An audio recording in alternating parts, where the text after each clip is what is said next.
Budak-budak bila dia main satu permainan, kemudian mungkin dia kalah, mungkin dia jatuh, berlari, melompat, jatuh, menangis. Tapi lepas tu dia main lagi tak? Dia main lagi tak? Dia main lagi sebab dia seronok. Assalamualaikum warahmatullahi wabarakatuh. Bismillahirrahmanirrahim. Alhamdulillahirabbil alamin. Wassalatu wassalamu ala Rasulillah wa ala alihi wa sahbihi ajma'in. Qala rabbi shrah li sadri wa yassir li amri wahlul 'uqdatam min lisani yafqahu qawli, amma ba'du. Apa khabar semua kawan-kawan yang saya hormati sekalian? Moga sihat, moga ceria selalu, dan moga hidup anda semua kawan-kawan penonton-penonton senantiasa dilimpahi rahmat dan keberkatan dan kasih sayang dari Allah Subhanahu wa taala. Baru ni ada orang tanya saya, dia kata, "Ustaz, ada tak tengok drama Korea?" Saya kata, saya drama Korea ke jenis filem drama ni satunya memang tak tengok lah. Lepas tu pula tengoklah, kadang ada setengah-setengah kalau cerita tu macam cerita orang putih kan, ada setengah tu yang ada iktibar tu kita tengok pun bukan apa, kita nak belajar sesuatu. Tapi yang drama Korea ni memang saya tak tengok pun. Kata mereka drama tersebut memaparkan tentang satu permainan game untuk memenangi satu jumlah wang yang besar, berbilion harga wang tunai yang bakal dimenangi itu. Dan juga dia punya permainan tu melibatkan mati. Kalau kalah mati. Mati tu seorang mati. Ada yang kena tembak, ada yang macam-macam lah. Dalam tu juga ada yang mengatakan dia memaparkan bagaimana sikap pemain-pemain tu. Ada yang pentingkan diri sendiri, ada yang tikam belakang, ada yang khianat, ada yang tipu menipu, talam dua muka. Jadi dia sebenarnya selain daripada dia adalah satu bentuk permainan, tapi dalam masa yang sama ianya juga memaparkan kepada penonton bahawa itulah manusia ataupun perangai manusia atas dunia ni. Tapi saya nak kaitkan apa tahu? Perkara ini sama ada cerita tu ke drama tu kita letak tepi. Allah Subhanahu wa taala menyebut bahawa dunia ini sendiri adalah suatu bentuk permainan. Dalam Quran Allah Taala berfirman, a'udzubillahi minasyaitonirrajim.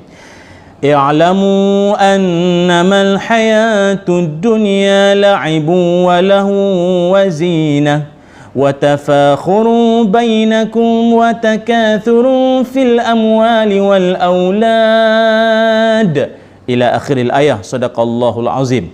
Allah Ta'ala berfirman, ketahuilah bahawa yang dikatakan kehidupan dunia itu tidak lain hanyalah permainan dan hiburan yang melalaikan, serta perhiasan, juga bawaan hidup yang bertujuan bermegah-megah di antara kamu.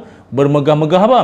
Dengan kelebihan, dengan kekuatan, bangsa, keturunan, serta berlumba-lumba untuk memperbanyakkan harta. Watakathurun, iaitu memperbanyakkan harta, nak banyak-banyakkan lagi duit, harta, dan juga anak pinak. Ini maknanya daripada ayat ke-20 surah Al-Hadid ini, para alim ulama menafsirkan banyak. Antaranya Imam Ibn Katsir menyebutkan bahawa Allah Ta'ala berfirman dengan merendahkan dan menghinakan kehidupan dunia dalam ayat tersebut. Artinya dunia ini dia punya komponen yang kita perlu faham, yang kita perlu tahu ada beberapa. Seperti yang dalam ayat kita bacakan tadi lah. Pertamanya, dia bersifat la'ibun. Apa makna la'ibun? Permainan. Permainan macam mana? Tuan-tuan bayangkanlah, dunia ni bagaikan main-main. Kita punyalah bersiap sedia untuk majlis kahwin anak, dengan tempah kemahnya, dengan buat kad kenduri cantiknya, design kad jemputan kahwin tu pun ambil masa beberapa minggu nak design bagi cantik semua. Ada yang kad wangi pun ada. Lepas tu pula jemputan, kemas rumah, majlisnya sehari je. Tu orang kata raja sehari tu. Majlisnya sehari je, macam main-main kan? Macam main-main. Bukannya berpanjangan sangat pun. Majlisnya sehari je. Macam kita nak masak tengah hari. Pergi ke pasar, berapa lama ambil masa tu sejam di pasar tu, sejam 2 jam. Beli sayur, beli ikan, beli barang basah. Balik tak turun makan, masak dulu. Siang potong bawang, tumis semua. Makan berapa minit? Paling lama pun 30 minit, 20 minit makan kan? Kan macam main-main dunia ini. Itu. Sama macam kehidupan kita juga. Daripada kecil, dewasa, tua, meninggal. Itulah bagaikan permainan. Walaupun ada juga ulama mengaitkan dunia ini bagaikan permainan seperti budak-budak.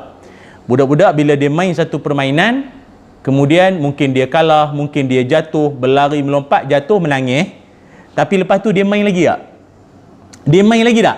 Dia main lagi sebab dia seronok. Dia seronok, itulah namanya permainan.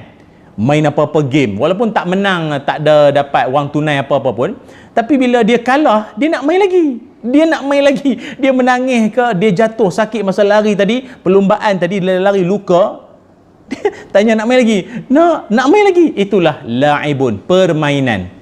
Dalam kehidupan kita manusia, berapa ramai manusia yang dah jatuh, tersembam dalam perniagaan, dalam apa sajalah yang dia ceburi, yang dia cuba buat. Tapi tanya nak lagi, dia nak buat lagi. Dia nak lagi. La'ibun, permainan. Yang keduanya, dikaitkan dunia ini dengan lahwun, iaitu sesuatu yang melalaikan ataupun senda gurau.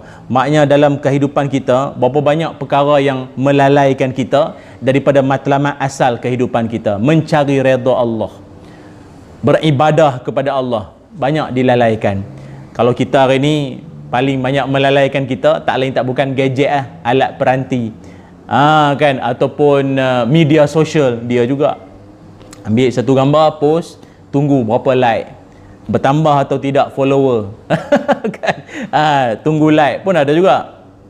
Sebab itu dibuat kajian oleh pihak SKMM, Suruhanjaya Komunikasi Multimedia Malaysia, bahawa rakyat Malaysia yang memiliki sampai 5 handphone pun ada tau.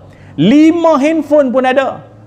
Iaitu ada 198,286 orang memiliki 5 handphone, dan ada 254,938 orang ada 4 handphone, dan ada 849,795 orang ada 3 handphone, dan ada 6.77 juta orang ada 2 handphone, termasuk yang cakap ni, dan ada 20.25 juta orang ada 1 handphone. Artinya di Malaysia kita, kalau tak ada handphone tu memang pelik sangat. Masing-masing semua ada handphone. Handphone ini kita tak kata memilikinya salah, tapi yang salah ialah penyalahgunaan. Penyalahgunaan gadget, penyalahgunaan handphone, smartphone. Handphone tu memang cerdik, telefon pintar, tapi jangan sampai telefon lebih pintar daripada kita. Dia menguasai kehidupan kita. Anak datang nak bersembang, tak dihiraukan. Pasangan datang nak mengadu masalah, tak dipedulikan. Majlis ilmu, apa sahaja kita dah tak peduli dah. Apatah lagi dalam handphone pula ada game pula.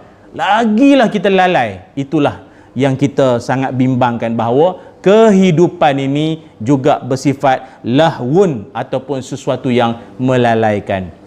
Tuan-tuan, dalam kesibukan kita mengharungi kehidupan dunia, jangan pernah lalai terhadap ingatan Allah dan Rasul. Kemudian dunia ni juga dikaitkan dengan zina. Apa makna zina? Perhiasan. Apa perhiasan? Makan, minum, kenderaan, rumah, kedudukan, pangkat, sebagainya.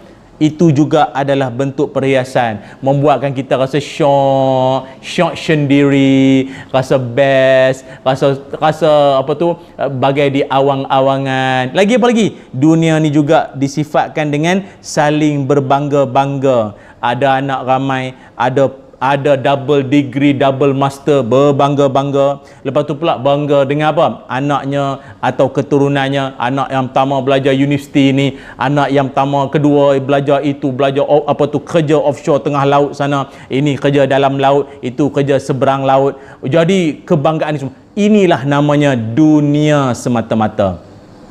Maka tolonglah saya menyeru diri saya dan semua para penonton sekalian, mari kita senantiasa doa pada Allah Subhanahu Wa Taala. Doa apa? Doa agar hati kita senantiasa dipimpin oleh Allah, walaupun kita dikelilingi dengan pelbagai bentuk benda yang mungkin nak melalaikan kita, tapi hati kita takkan pernah lari daripada track asal untuk mencari redha Allah, petunjuk daripada Allah Taala. Apa doa dia? Bismillahirrahmanirrahim. Rabbana atina min ladunka rahmah wa hayyi' lana min amrina rasyada. Sadaqallahul azim. Amin ya rabbal alamin. Doa ataupun ayat daripada surah Al-Kahfi ayat yang ke-10.